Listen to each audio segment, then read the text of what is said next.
All right. Welcome, everyone. We'll go ahead and get started. My name is Matt Harrell. I'm on the marketing team at Clearwave, and I'll be your moderator today.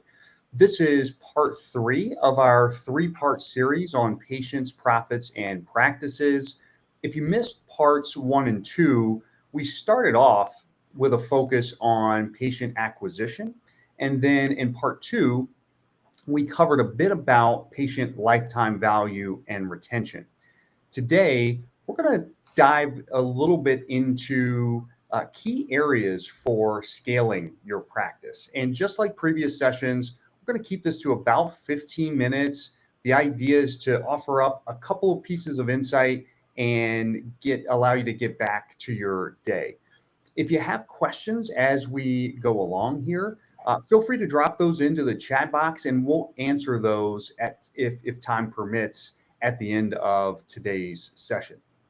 So to jump right into what we're looking to cover today, I've got joining me two healthcare executives that spend a lot of time thinking about how to help practices grow and scale, perfect for today's discussion.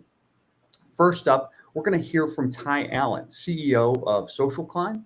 And in a few minutes, we'll bring in Lee Smith, Director of Partner Channels at Clearwave. If we move to the next slide, Ty's going to start us off with a brief overview of the marketing growth multiplier and ultimately how to align your marketing dollars with your most profitable service lines. And then we'll bring Lee into the conversation, and he's going to talk about how to deal with some of the most common challenges that growing practices commonly face as they grow and scale. So, Ty, Lee, welcome. Thanks for joining me today. I know we promised 15 minutes here. Ultimately, people want to hear from you, not me. So, Ty, I'm going to kick it over to you to get us started today. Great, Matt. Thank you. Good to see you again. Appreciate the opportunity to be here today and share just a few bits of information about how practices can really focus on the right type of growth. And I know some of our earlier live sessions here, we talked about a few things I want to review. One of those is the patient acquisition cost. It's interesting how a lot of the practices that we initially start working with to use the Social Climb system and in other settings don't really understand what their patient acquisition cost is. They don't typically think this way. It's a very simple number, as my little diagram shows or my little image shows here. It's how much are you spending on a given marketing campaign and how many patients were derived or that you can attribute back to that campaign. Now that denotes that you're able to track patient acquisitions back to individual campaigns. But in this case, we're talking about spending $5,000 on a campaign and getting 18 patients. So that's the very baseline here of saying, okay, I'm getting each patient for about $277. As I think then the next key point, and move to the next slide here, we also have to then consider, well, what's the lifetime value of a patient?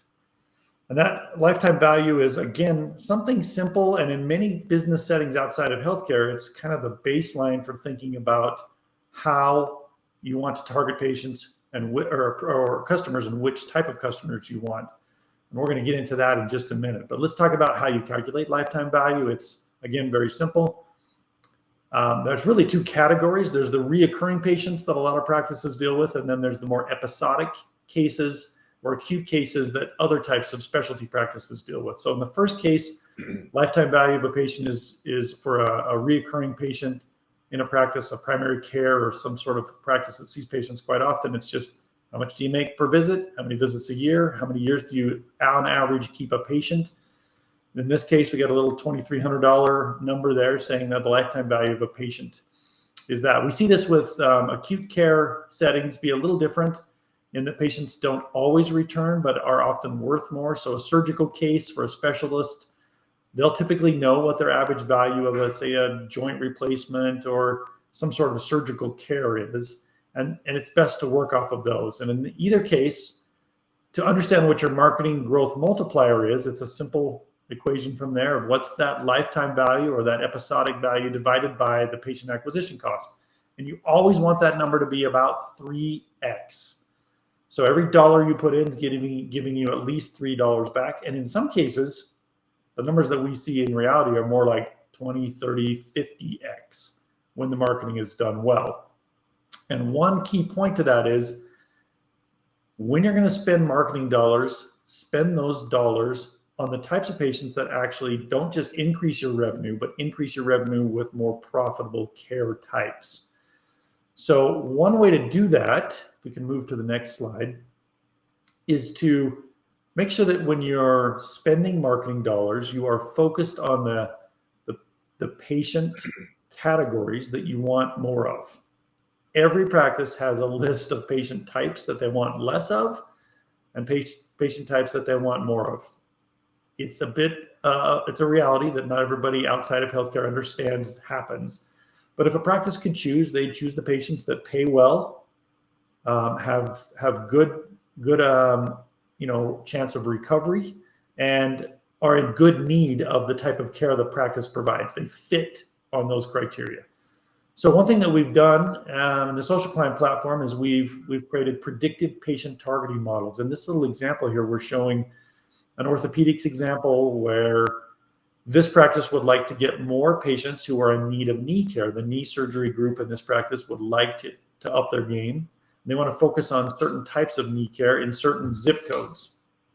And those zip codes are then clicked on. So they ran a model here. They looked at the audience that it generated. The darker the zip codes, the higher number of people in those zip codes are in need of the care type that they want and also have the type of propensity to pay that they would like. And they've then selected 3 of those zip codes, and we're seeing 15,000 patients identified there. So of the 160,000 people that live in those zip codes, this marketing campaign is going to focus just on attracting those high-value patients. Those 15,000 people are who we believe are the most likely to turn into those high-value patients. And if the marketing is focused like this, that marketing multiplier works out very nicely for the practice. So as we are able to start attracting these patients in these categories, the key then is to get them into the practice. And that's where the kind of partnership that we're really excited about here with Clearwave allows this handoff of those patients into a self-scheduling and onboarding process that I know Lee has a lot more knowledge about than I do. So we'll kind of say we're handing the patients who we've attracted off into that process and let Lee take it from here. Great. Thanks, Ty. Appreciate it. Like Ty said, you and the practice have done a lot of work to get the right patients in, with the right cost to acquire them and get them in. But then you've kind of created some positive problems for yourself. How do you get that line of patients, to your practice? That's the first step. How do we get them to the practice? And then you've got them on the schedule. You go to the next slide, Matt. Well, then you've created, kind of a log jam at your front desk with a lot of things that have to happen for those patients, and your staff is, limited. In a lot of places, you're understaffed. So you've got all these patients that have a lot of little things that we have to take care of, because not only do we want to take care of them, we want to take care of them efficiently. So that's where technology can come in. You can move the slide, Matt. And really, we talk about growing, but it's talking about scaling, which, you can think about how are we efficient with our current patient population? If we doubled the number of patients we can see in a day to get them to the back, there's a lot of things that have to happen to make sure we're efficiently getting them in, whether it's using self-patient scheduling, which everybody loves, being able to go online at night and make your own appointment at the right time with the right doctor is something that's very beneficial to your practice. So that way they're on the books and their eligibility has already been checked. Then once they get to the practice, being able to check themselves in at a kiosk or on their phone, reminding them to show up through technology. And then just completing all the registration needs, your HIPAA compliance form, your patient intake, taking care of all of that digital front door registration work so your staff can do the clinical side and take care of those patients. There's so many benefits. So if we do our job correctly, you go ahead and move, Matt. We've changed that front office look for you. We've made it where the patients are taking care of themselves. Your staff's been able to be proactive and engage the right patients where they need to. And then if we really, go ahead, Matt, if we've done our job correctly, this is a little tagline I like. What does the patient want to hear? They want to be in the waiting room taken care of. They want to hear the doctor will see you now. And that's really where your practice wants to focus, is the clinical taking care of all those patients. So if we can do everything on the front end, we've made it more efficient. We've scaled your practice for the right patients to really enhance your practice to the next level, which is hopefully what Clearwave and Social Climb can do for you together. Awesome. Thanks, Lee, and thanks to you as well, Ty, for all of the insights. I think, really today's session was a great capstone to our three-part series. The first two sessions on patient acquisition, calculating patient lifetime value, and retention, a lot of those activities are really becoming table stakes for high performing practices. And I think if I think about some of the things that you all talked about today, Ty, on your portion, identifying those high value service lines, knowing your acquisition costs, and then translating that and using technology like predictive patient targeting. And then for you, Lee, thinking about how to enable technology throughout that patient flow, everything from 24/7 self-service scheduling, automating the eligibility verification process, check-in, and then ultimately collecting payments as well. Those are the things that are really going to allow practices to elevate from being, really good to truly best in class. And I think that's obviously what we want everybody tuning in today, the level that we want them to be at. So again, thanks, Ty and Lee. Just looking over our Q&A box here. Don't see any questions as of yet, but one kind of that occurred to me as we were going along here, Ty, I'll start with you. You talked about, your patient acquisition costs, aligning your marketing dollars with the most profitable service lines. Do you find when you all start working with clients that in many cases, I think most people, when they think about, focusing more on marketing, it usually means, hey, we've got to way up our marketing budget. And sometimes that's the case, but do you find oftentimes that because of the optimization that your team is able to do, that it's really that exercise of making your existing marketing dollars much more efficient versus saying, hey, we've got to double, triple our existing marketing costs? Yeah, I think your point is well taken, that typically when a practice starts to use our platform, what they realize is they've been spending inefficiently, and they don't typically have to increase the marketing budget. They're simply focusing the budget on things that bring more of the higher value cases. And frankly, the beginning of that process is they don't know how they can use the marketing dollars to bring in the high value cases. They know what the high value cases are. They'll tell you, oh yeah, it's this patient profile and this procedure type. They just don't understand how the marketing dollars can be focused on those patient types. They'll say something like, we know that half of our marketing works, we just don't know which half of it works. Right. And so we don't know where to push or pull in order to get more patient types. And that's one of the first things we help them do an analysis on is, well, let's talk to the right people so that when you do find success in attracting them, you're getting higher value cases. Absolutely. And, question for you, Lee, is on this topic of scale.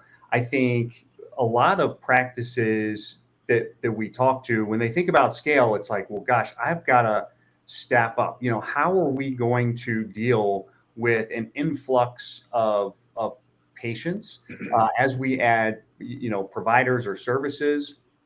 Would you say that, deploying some of these technologies that you mentioned, the self-service scheduling, and things like the automated check-in processes, kiosks, mobile, et cetera, Do you typically hear from clients that they're able to actually mitigate some of that pain on the staffing side of having to staff way up, and not to mention, dealing with people calling out sick? Do you find that helps enable that scale that we're talking about? Oh, sure, definitely, Matt. Thanks for the question. I mean, a lot of it is either they're short staffed today, or they just want to redeploy their staff to be more clinically proactive and spent less time checking patients in and more time where they're actually with the doctor, where the revenue is actually being generated. Right. So there's only so many hours in the day, but if you can eliminate the wait times up front, letting patients do things themselves, it allows your staff to focus on the patient and patient care instead of patient paperwork. Absolutely. Absolutely. I think that's great. And I think puts a nice endpoint on our session today. Thanks again, Lee and Ty, for your insights today. As we adjourn here, just a reminder that if you're looking for more information on today's topic or anything that we've covered in our series thus far, be sure to check out socialclimb.com and clearwaveinc.com for more resources on these topics and more, including recordings of both today's sessions and our previous sessions if you missed those. So again, really appreciate everyone joining us today. Hope everyone has a great remainder of your week, and we'll look to see you next time. Thanks so much. Thanks, Goodbye. Matt. Thanks, Todd. Thanks, Matt. Thanks, Lee.